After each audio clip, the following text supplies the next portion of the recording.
Good morning and welcome to Wicklow Good News with me, Jillian Godsil. Now, would you set up a business at the very start of a pandemic? Would you really do that? My guest today is Andrew Woodcock, who did just that. Of course, Andrew, you didn't know you were setting up your business at the start of a pandemic, did you? I did not know.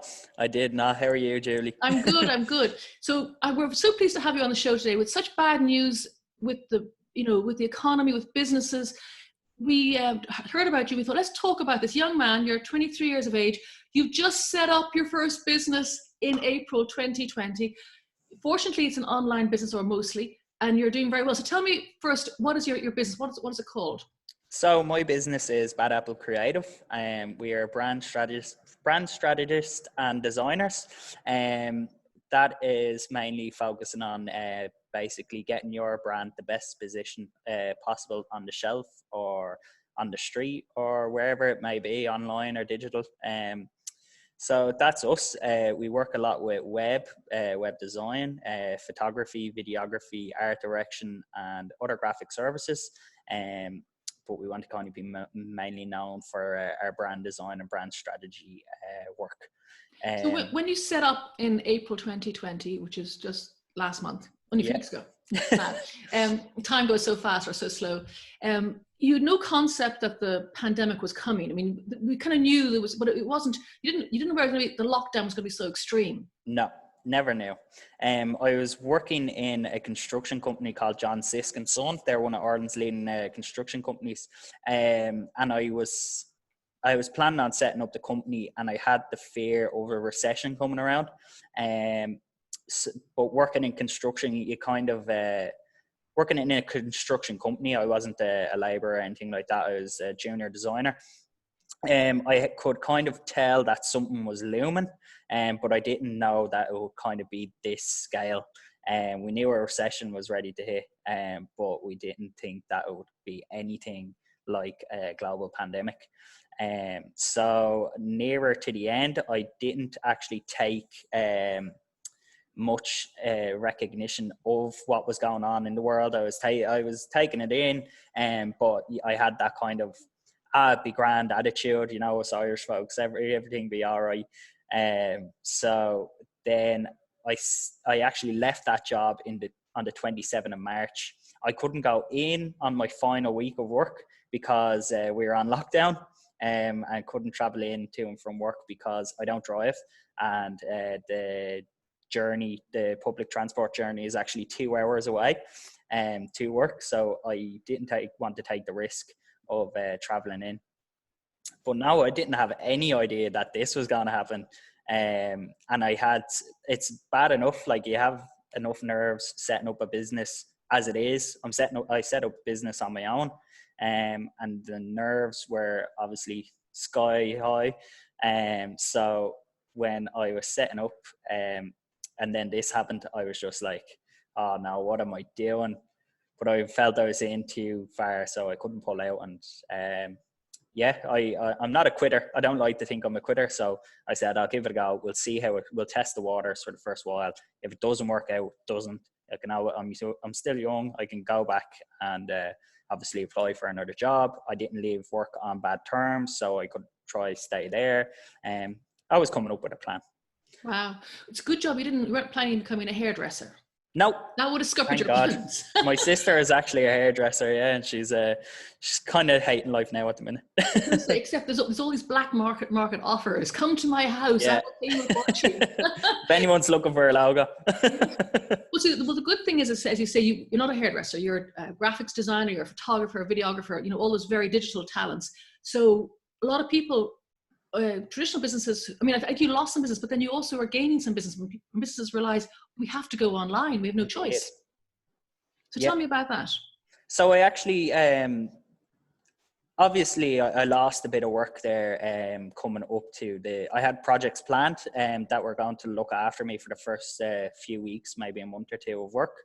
Had them in line, but because of what happened, people had to pull out. That's understandable. No grudges held.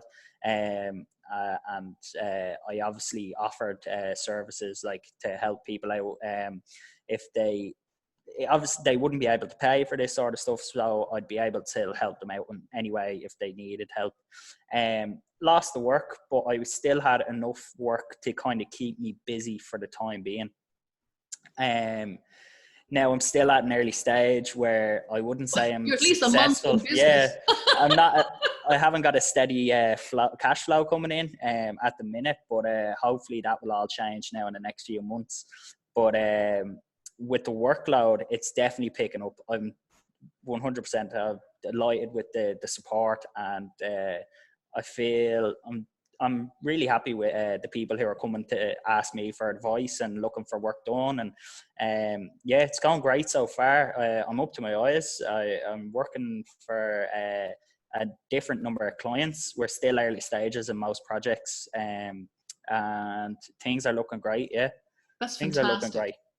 Do you know something? Set up a business when you thought you had a pipeline of work, and that disappears. Exactly. But you've got another pipeline. And I'm kind of joking with you. You're only a month in business, but you already have several clients. I mean, it's obviously a testament to the quality of your work, even so far. I mean, and I've been onto your website. It's badapplecreative.ie.com. It is .ie. So you have some beautiful stuff there already. So you obviously, you've been working as in different companies before you set up your own business in design already. So tell me, Bad Apple Creative, where did the name come from? So Bad Apple Creative came from, it was actually made in my years of college. So in visual communications in IADT, brilliant 4-year course, very hard, very tough. But what you get out of it mentally is just, it's something else. I was in my second year of college. It was the first project of the first semester. So it was the first project of second year. I had a good first year. I was okay. Like, I wasn't a top level student or anything like that.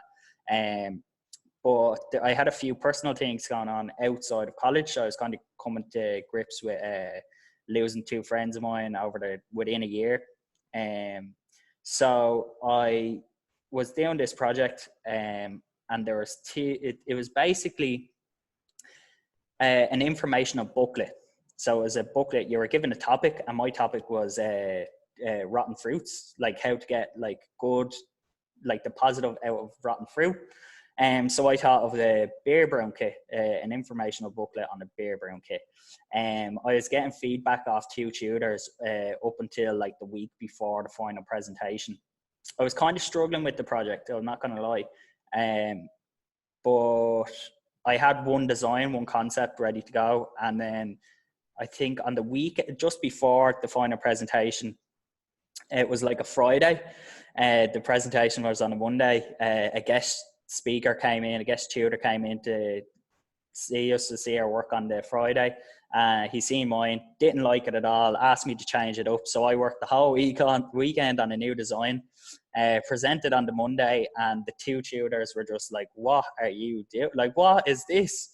So they didn't know what was going on. They couldn't understand why I changed up the whole design or anything like that. But I ended up obviously failing that project because it was all rushed. It was all that. And then I that was entitled Bad Apple, that project. I was working as a freelancer, and I was doing a lot of jobs around the town. I was doing logos, I was doing photo shoots, video shoots for nightclubs, music videos for musicians around the town. And instead, I didn't want to use my name. I thought that my name wouldn't be popular enough, or it wouldn't flow right, or wouldn't be good on websites or anything like that. So I was trying to think of a name to brand myself as, because I always knew that I wanted to open up a studio of some sort. And a kind of screw you almost to the tutor that failed me was Bad Apple. So I was like, right, I'll take that and I'll use the visual assets that I created during that project, because some were beautiful. And the logo of Bad Apple was actually made during that. It's like an anarchist apple, if you can kind of get that one. So we used that, and I went with that and was just working away. And I actually dropped the name Bad Apple in my 4th year of college when I was doing a brand project, a personal brand project, where we had to come up with a design. I went with Andrew Woodcock design. And then when I was actually working in CISC and I was figuring out setting up the company and stuff, I was told to kind of set up as a sole trader. So I was looking to set up as a sole trader. I had all the forms filled out for that. I had Andrew Woodcock Design set up, and that's what I was going to run as. I was pulled into my director's office in CISC, and he told me that he would love to get me back to work for CISC, do work for them, whether it's photo shoots and stuff like that. But he said that the only problem is that he can't get sole traders in anymore. There's something wrong with the back end of things. But he said if you were set up as a limited company, it would work out a lot better. So I looked into that. I asked my accountant who was helping me out at the time. They had a few issues, said like there might be a bit more money to be paying when you might not have to be paying it and stuff like that. But I thought long and hard. I was like, I defo want to set up a company. I definitely need to set up a company. And that's my goal. So why not do it now? And just I'll fail if I fail, or succeed if I succeed. So it seems to me like the Bad Apple is almost using that name for your company now. It's a great name, Bad Apple, because it's very distinctive. People, you remember it. It's hard to forget it. It's easy to roll. Yeah. But it's also coming from, what you've learned from when you failed before. So it's a learning process. So rather than go ahead. What have you learned in setting up business as a young person? What advice would you give to the people about setting up a business during a pandemic, during a recession?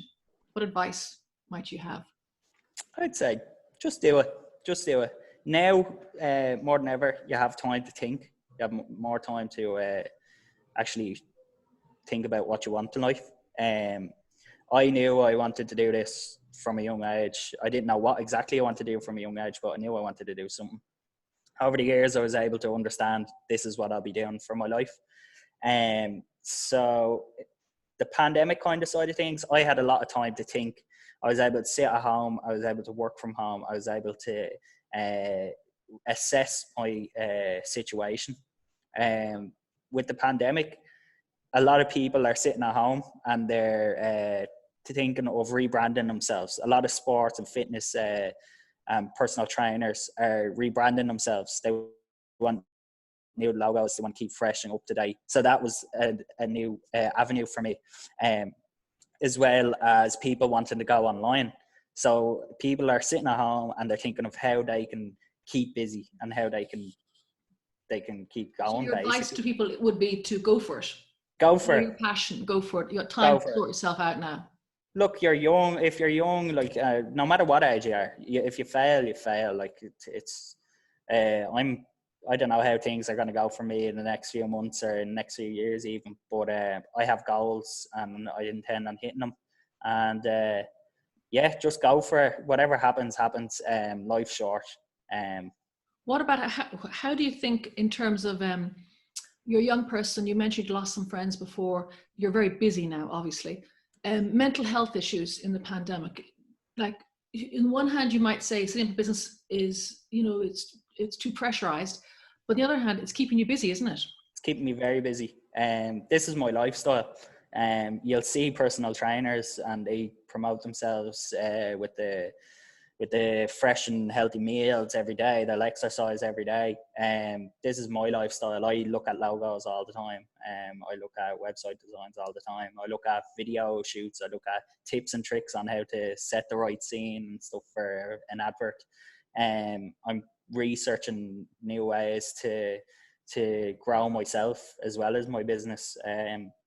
Mental health wise, like keep busy. You're sitting there, there's only so much Netflix and Disney Plus will entertain. I think during the pandemic, try keep busy, try keep fit, try get out and cycle. I'm doing a lot of cycling.